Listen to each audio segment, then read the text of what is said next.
Rania Musa and Chelsea Santillan, the utility player para sa kupunan ni Coach Maki Carino. Alam mo, Michelle, this is not just kung paano nila lulusutan yung technique ng bawat isa since they know each other very well.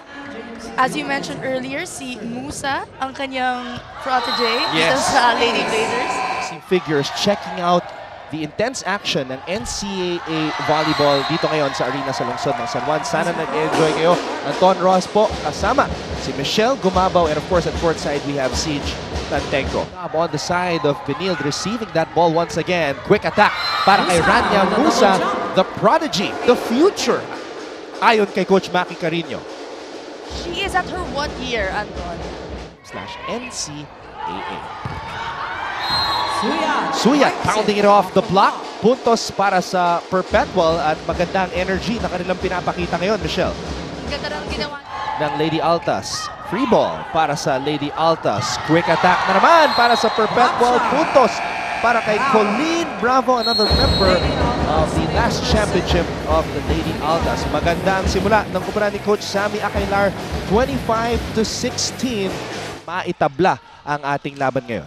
Ang nakikita ko sa labanan ngayon, especially in the first set, nilalakasan ng Perpetual ang kanilang services. Kaya ngayon, gigil na gigil sila manalo dito sa game na to kasi it's one step closer for them to reach the finals against the team on top. Ang women's division matchup, do or die contest. Oh! That is what you call an offensive block by one of the most fearsome blockers dito sa NCAA, at nagsasorry pa, si Pangs. Medyo, kung ikaw yung spiker, nag-sorry sa'yo, yung papakiramdaman mo muna yung bola. Kaya minsan nakikita natin yung mga players tumatakbo sa ABS-CBN Sports. Volleyball season, Michelle, is really upon us right now. Iba na ang nagiging height ng volleyball ngayon, Anton. And over the past years na 25-16. Cheng sets it up for Musa. Musa seems to be growing up before our very eyes today. Grabe. Sa kopya ko, sabi ko, ang bilis. Aral na aral nila. Siyempre, that shows na gusto nila manalo sa game.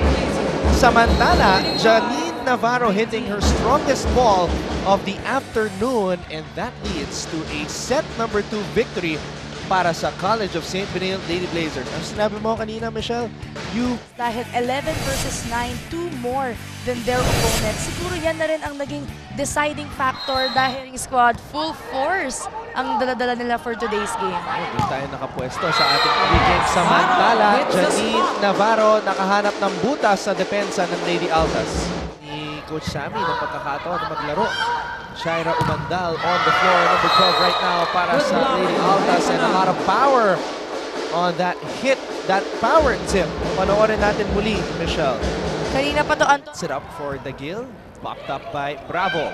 Nagbanggaan si Dio Careza at Gual, and Suyat is able to manufacture a point para sa Perpetual. Napakita nila yung galing ni 11 now. Cheng goes to Santillan, and Christine Santillan, or rather Chelsea Santillan, is able to score and complete this set number 3 victory.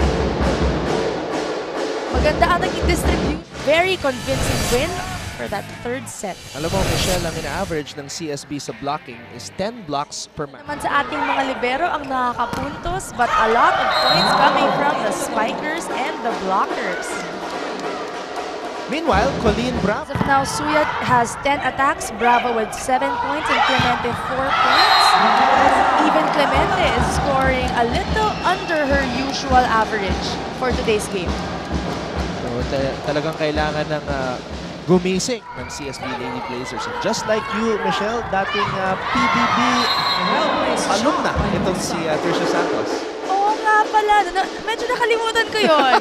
That's true, that's true. Ball to the other side. It is popped up. Overset. And that's a gift para kay Jeanette Panaga.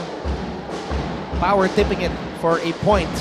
Medyo mahirap na sakit yun for the part of the Lady Blazers dahil sobrang ilang kung hindi sila magtulungan. Suportahan lang daw ang bawat isa. And Dagil is able. College of St. Benil Lady Blazers eliminate the number 3 ranked University of Perpetual helped Lady Altas in 4 sets.